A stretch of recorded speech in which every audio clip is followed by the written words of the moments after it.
Fala galerinha do xadrez, tudo beleza? Pessoal, eu trouxe uma partida aqui que aconteceu no BL International Chess Festival e uma partida incrível entre o campeão mundial Magnus Carlsen e o jogador David Navara, que também é um super grande mestre, um jogador fortíssimo, e uma partida que ficou muito famosa nesse torneio. Vocês já vão ver por que acontece algo assim maravilhoso para ficar na história do xadrez. E esse torneio é muito legal, é um torneio anual, o BL International Chess Festival, que acontece na Suíça. Aqui a gente tem algumas fotos que eu trouxe para vocês da cerimônia de abertura aí do evento, né? Enfim, é um torneio que acontecia todo ano. A última edição, se eu não me engano, foi em 2018, eu não sei se chegou até em 2019, em 2020 certamente não teve.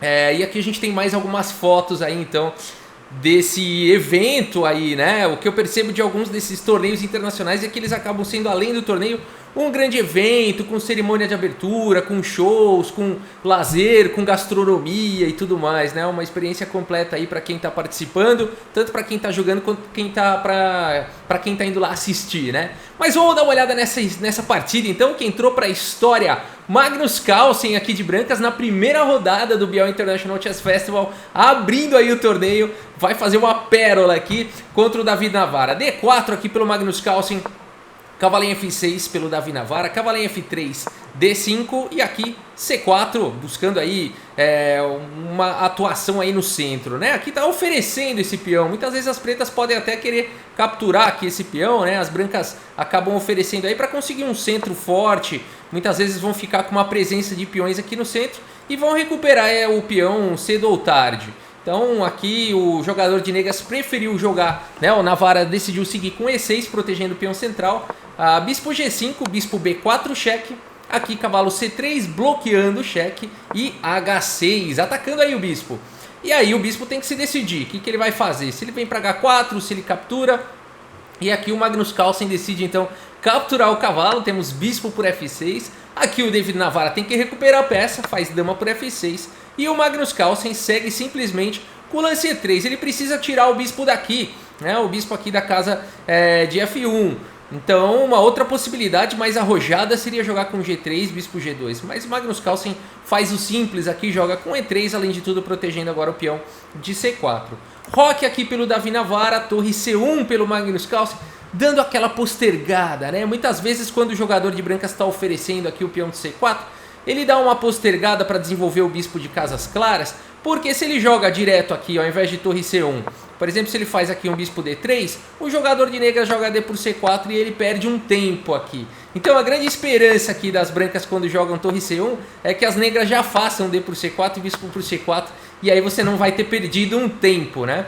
E aliás, é exatamente assim que segura a partida, tá bom? Então agora C5 aqui pelo Navara, D por C5 capturando o peão, cavalo D7, as pretas vão recuperar esse peão de qualquer maneira. Aqui o David Navara não tem pressa de recapturar o peão com o bispo, ele segue desenvolvendo o cavalo. E o Magnus Carlsen precisa proteger o rei dele aqui, rápido, colocar o rei em segurança. E ele faz o lance roque. Cavalo por C5 pelo Navara e agora cavalo B5 pelo Magnus Carlsen. Um lance de cara já muito interessante, um lance de cara já muito forte. Porque o Magnus Carlsen está percebendo um tema tático aqui nessa posição, que é o tema tático do garfo, né? Ele quer seguir com um A3, bispo A5 e aí B4, o peão vai estar atacando tanto o bispo lá em A5 quanto o cavalo aqui em C5. Então a grande ameaça do Magnus Carlsen é A3 seguido de B4. O David Navara não vai permitir isso, segue com A6, primeiro atacando o cavalo. O cavalo de B vem para a casa de D4, recuou. Agora B5 atacando o bispo volta para a casa de E2, recuou. E agora E5 e coloca o Magnus Carlsen aqui numa grande encruzilhada. O que fazer aqui numa posição como essa? O Magnus Carlsen tem sempre que ele quiser na manga, o A3 seguido de B4 vai ganhar uma peça. Então aqui ele pode, se ele quiser, inclusive até capturar o peão, entregar o cavalo e depois vai recuperar a peça, né? É uma possibilidade. Outra possibilidade é tirar o cavalo daqui. Tirar o cavalo para onde? Aqui para C2. O problema desse lance é que depois de torre D8 a dama não tem para onde ir. E aliás, é assim mesmo que seguiu na partida. O Magnus Carlsen, entre capturar o peão aqui em E5 ou jogar cavalo C2 atacando o bispo e vai perder a dama, o Magnus Carlsen deliberadamente decide sacrificar a dama já aqui no lance 15, isso, sensacional. Vamos ver como é que é esse sacrifício de dama então. Mas só rapidamente, outra possibilidade que eu comentei seria cavalo por E5, dama por E5 e A3 aqui vai recuperar a peça. Se voltar o bispo leva garfo e se tomar já o peão, a gente teria uma posição bastante equilibrada aqui com chances para os dois lados, sem sacrifício de dama, sem correr grandes riscos. Mas o Magnus Carlsen prefere correr todos os riscos aqui e vai para esse lance cavalo C2 atacando o bispo. E o Davi Navarra aqui faz então o lance torre D8. E olha só a situação aqui. O Magnus Carlsen, será que ele não viu que ele ia perder a dama? Claro que ele viu, um jogador desse nível aí, né, no mínimo 3, 4 lances à frente, ele enxerga toda vez, se precisar até mais. Né, e em finais muitos mais, ainda 10, 15 lances à frente tranquilamente. Aliás, em finais o Carlsen já disse que não há limites entre os grandes mestres. Dá para visualizar 30, 40, 50, quantos lances forem precisos em finais, né? Porque aí é uma coisa mais forçante muitas vezes e tudo mais. Agora aqui, pelo menos 3 ou 4 os grandes mestres enxergam. Então claro que ele viu que ia acontecer isso daqui. Ele escolheu ir para essa linha aqui, o Magnus Carlsen. E agora ele segue então sacrificando a dama por um bispo e uma torre. Cavalo por B4 capturando o bispo. Torre por D1 entregando a dama, torre de F por D1. E aqui o Magnus Carlsen então trocou a dama por uma torre e um bispo. É um sacrifício de longo prazo, né? O chamado sacrifício posicional aqui do Magnus Carlsen. Porque ele não tem um ataque de checkmate, ele não tem alguma coisa de imediata acontecendo para justificar esse sacrifício aí que ele fez, né? Então o Magnus Carlsen está apostando aí no longo prazo. É algo dificílimo de entender, né, para jogadores comuns, não profissionais. A partida seguiu com A5 aqui pelo Navarra atacando o cavalo. O Magnus Carlsen vai ter que provar que isso daí foi legal, que foi bom. Cavalo D5 atacando a dama D6 e agora um lance mais uma vez surpreendente aqui pelo Magnus Carlsen. Aqui a gente imagina que ele vai fazer um ataque descoberto aqui, vai jogar um cavalo F4, por exemplo, atacando a dama. Mas nada disso, o Magnus Carlsen vai pro lance cavalo por E5. Não, Rafael, aí ele tá inventando moda, agora ele vai perder o jogo. Acabou de sacrificar agora outra peça? Na verdade não é bem um sacrifício, porque a dama ela tá aqui defendendo o cavalo em C5, né? Então aqui o Magnus Carlsen simplesmente ganhou um peão. Porque aqui se capturar, tá vindo torre por C5 tranquilamente. O Davi Navarra segue aqui desenvolvendo peça com bispo B7 e agora bispo em F3 aqui pelo Magnus Carlsen. Continua existindo o mesmíssimo tema aqui na posição. Torre C8 foi jogado aqui pelo Navarra, agora sim ameaçando capturar o cavalo e portanto o cavalo agora do Magnus Carlsen recua aí para casa de G4. Temos dama em F8, aí a dama sai da coluna D aqui, sai da frente da torre. A grande ameaça aqui do Magnus Carlsen era jogar cavalo em F6 cheque, né, protegido por esse outro cavalo e ganhando a dama na sequência. O Navarra sabe disso, né, ele vai, protege a sua dama em F8 e agora H4 pelo Magnus Carlsen, né, eliminando problemas de checkmate na fileira do fundo, ganhando aí um pouco de espaço. E é uma posição difícil, né? A gente olhar um lance desse tem que ter muito sangue frio, né? De jogar um H4, assim, sem a dama no tabuleiro e continuar jogando, né? A longo prazo, assim.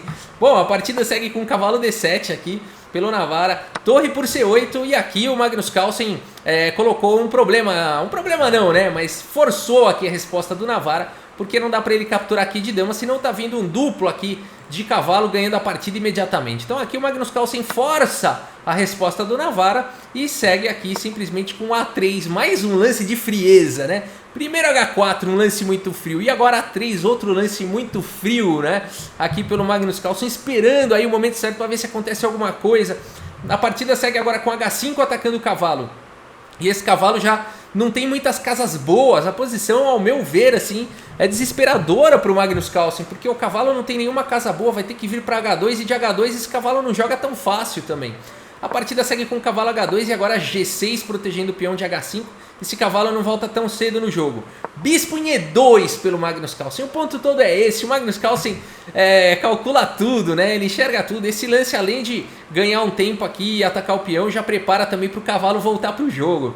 Cavalo em E5 foi jogado. Aqui o Davi Navarra toma a decisão de deixar o peão de B5 para melhorar a posição das suas peças. O Magnus Carlsen captura o seu peão com o bispo por B5 e agora bispo B7, pressionando aqui o cavalo e colocando o bispo numa excelente diagonal.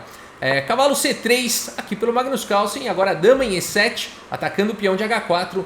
Torre D4, um lance bem ativo aí defendendo o peão de H4.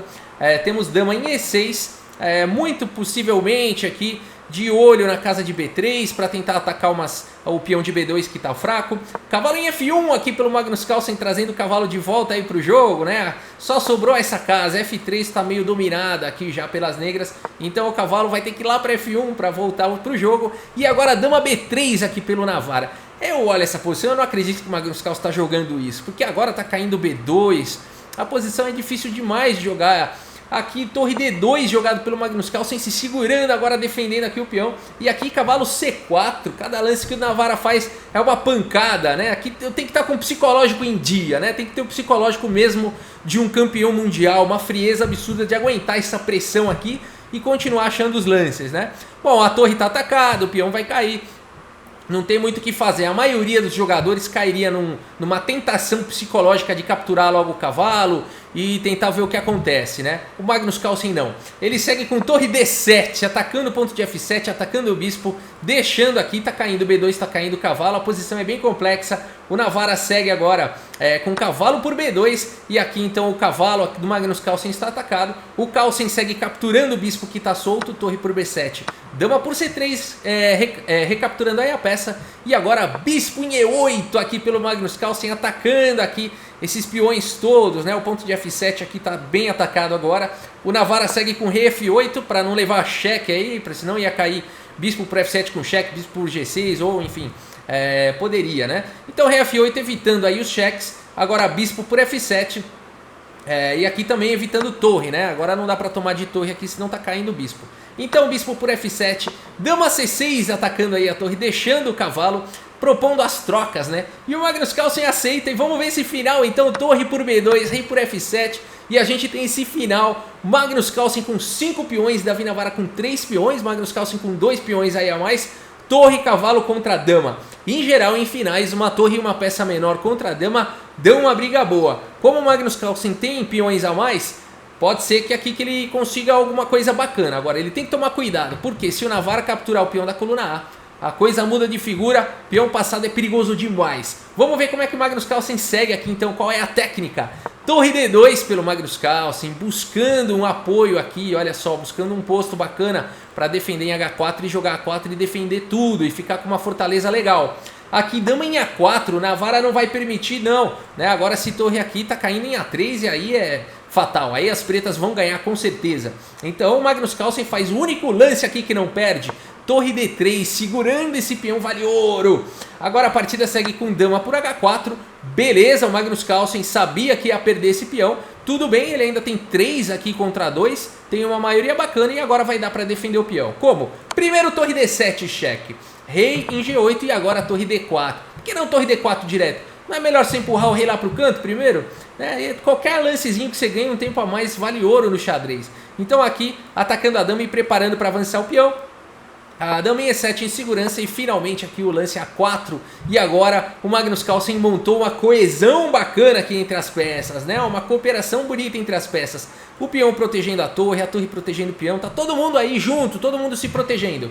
A partida segue com dama em A3 e agora G3. Aí dando possibilidade para o rei sair. Dama em A1 e agora rei aqui em G2. G5 avançando com os peões. Cavalo D2, G4. Agora o rei não joga mais. O cavalo também não tem mais a casa de F3. A coisa tá difícil aqui. Cavalo em E4 pelo Magnus Carlsen. Com ideia aqui de dar cheque e capturar o peão de H5 na sequência. E aqui o Navara poderia jogar um lance como rei G7 impedindo isso. Mas ele joga o lance dama C1. Prefere jogar dessa forma, um lance bastante curioso na verdade. Eu não sei como é que estava a questão de tempo já na partida, mas enfim, aqui também a dama fica com possibilidades de atuação, pode ser que seja isso, né? O Magnus Carlsen aproveita a sua chance aí, não fica perguntando muito não porque que ele jogou isso e vai pra cima. Cavalo em F6 cheque, rei F7, cavalo por H5 capturando aí o peão. Agora dama C6 cheque, rei G1, dama C1 cheque, rei H2. E aqui, rei em G6 atacando o cavalo. O cavalo vem para F4 com cheque, rei F6 e agora cavalo aqui em G2. O Magnus Carlsen vai tentar manobrar aí as peças. Bom, de cara que ele já está atacando o peão de G4. A partida seguiu com rei G5 protegendo o peão e agora torre em F4. Olha que manobra bacana. O Magnus Carlsen passa a torre para casa de F4 para defender o ponto fraco aqui de F2. Senão o rei fica tentando defender aqui em F2, leva cheque, aí ataca em F2, leva cheque. Então, para não levar perpétuo, o Magnus Carlsen já protege o peão de F2. A partida segue com dama D1 e agora cavalo aqui em H4. O Magnus Carlsen vai tentar ativar esse cavalo via F5, via D4. A partida segue com dama C2 e agora cavalo aqui em F5. E não dá para o Davi Navara querer trocar aqui, ganhar, trocar essas peças, porque esse final é vencedor para o Magnus Carlsen, porque ele tem peões a mais. Então não dá nem para fazer isso. O Davi Navara segue aqui com dama D3 e agora E4 aqui pelo Magnus Carlsen. Dama D3 foi um erro aqui pelo Davi Navara, permitiu o lance E4 do Carlsen. O ideal aqui era manter a pressão no peão de A4, né? Dama D3 tirou a pressão e permitiu o E4. Se ele faz um lance como dama D1, por exemplo, continua pressionando o peão de A4, não dá para jogar E4, porque senão tá caindo lá em A4. Comete um erro aqui Davi Navara, dama D3, será que esse erro é suficiente para o Magnus Carlsen castigar aqui o Navara? E4 avançando o peão, dama D7, agora sim atacando o peão de A4, mas agora E5, ganhando mais um avanço aí com esse peão passado, e toda vez que um peão passado avança o tabuleiro treme, Magnus Carlsen aí avançando, dama em H7 cheque, rei G1 e agora dama G6, cavalo D6, aqui liberando espaço para a torre, ameaçando a torre em F5 cheque, aqui dama em E6 e nessa posição então o Magnus Carlsen consegue recuperar aí a dama, capturar essa dama em 2 lances. Se você quiser dar pause nessa posição e tentar encontrar a sequência aqui do Magnus Carlsen, vale a pena. E eu vou dar mais um tempinho e eu espero que você tenha encontrado aqui o lance do Magnus Carlsen. Torre em F5, né? Esse lance aqui vai ganhar a dama na força, né? Porque aqui tanto faz rei G6 ou H6, está vindo torre F6 com cheque, né? Então aqui o Davi Navara resolve capturar mesmo essa torre, dama por F5, cavalo por F5, rei por F5 e a gente tem esse final aqui. Será que dá para o Magnus Carlsen ganhar esse final? O Magnus Carlsen segue com F4, protegendo o peão central. Existe uma regra no xadrez, en passant, dá para fazer essa captura agora. O Davi Navara faz a captura então, G por F3, rei F2, rei por E5 e a gente tem temporariamente um final aí, rei 2 peões contra rei 2 peões. Mas não, o Magnus Carlsen está melhor aqui, porque é a vez dele jogar. E ele segue aqui com rei por F3, ficando no final vantajoso para as brancas. O Navara segue com rei F5, mas depois de rei E3, o Davi Navara abandona aí a partida, né? Abandonou porque não dá mais, né? Abandonou porque aqui esse final é vencedor. O rei das negras vai ser seduzido aqui, desviar a atenção dele para capturar o peão de G. E enquanto isso o Magnus Carlsen já vai estar lá fazendo a festa do outro lado, preparando aqui o tapete vermelho para esse peão passado alcançar o seu destino vitorioso e crescer em poder, se transformando na peça que quiser. No caso é bom pegar no mínimo uma torre, né, para ganhar aí, rei torre contra rei já dá mate, né? Se pegar um cavalo ou um bispo empata, né? Mas aí pega a dama, né? Pra que passar sufoco, né? Então aí, por isso que nessa posição, depois de rei E3 aqui, o Davi Navara abandonou aí a partida. Sensacional no lance 64, aí um lance para cada casa do tabuleiro. E aí com sacrifício de dama fenomenal do Magnus Carlsen, né? Rafael, o Magnus Carlsen viu lá no lance 15 que ele ia ganhar no lance 64? Não viu nada disso, né? Não tem como. Não existe essa profundidade toda, né? Existem, do lance 15 ao lance 64, existem possibilidades aí maior do que o número de átomos do universo aí, né? Então não tem como calcular todas essas probabilidades, essas possibilidades, né?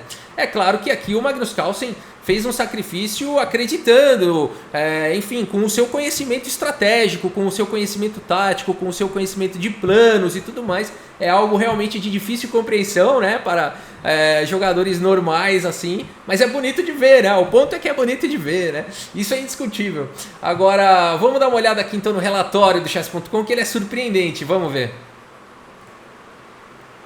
Olha que maravilha, 98,9% de precisão para o Magnus Carlsen, 97,7% de precisão para o Navara. Olha isso, 45 dos lances do Magnus Carlsen foram os melhores, 40 do Navara, 8 lances excelentes para cada um, 7 lances aí de livro. O Magnus Carlsen cometeu 3 imprecisões e só na partida inteira. O Navara cometeu 3 imprecisões e um erro. Um erro que foi suficiente, foi aquele lance que eu mostrei para vocês, o dama D3 ali, foi o erro. Tinha que ter jogado o dama D1, mantinha a pressão no peão de A, dava para tentar o empate. Escorregou ali, o Magnus Carlsen não perdoou, né? Foi aqui, né? A partir desse momento, se a gente olhar no gráfico, o Magnus Carlsen não perdoou e ficou melhor, né? Aqui a gente vê que o Magnus Carlsen passou um sufoco ali depois do sacrifício da dama, mesmo assim precisou ali ficar criando oportunidades, resistiu, né? Foi para um equilíbrio, jogou o H4, jogou A3, né? Que frieza, né? Mas depois conseguiu aí no momento certo encaixar sua vitória. Era Magnus Carlsen mais uma vez tirando leite de pedra nos finais, né? Ele é conhecido aí por tirar leite de pedra, fazer milagre em finais equilibrados, né? Ele consegue muitas vezes ganhar, né? Tem gente que fala que ele hipnotiza o adversário. Será que é verdade? Que ele cria aí um estado de hipnose e o adversário se submete porque ele se impõe mentalmente? Será que é isso? Tem gente que afirma que sim, não sabemos, né? Vai saber, né? O fato é que ele tira leite de pedra mesmo. Bom, é isso, pessoal. Se você gostou aí desse vídeo, deixa o seu like. Se você gosta de vídeos de xadrez, inscreva-se no canal e ativa o sininho para não perder aí nenhuma notificação quando sair um vídeo novo, tá bom? E é isso. Muito obrigado pela sua audiência. Um grande abraço para todos vocês e até a próxima. Valeu! No tabuleiro de xadrez, de xadrez.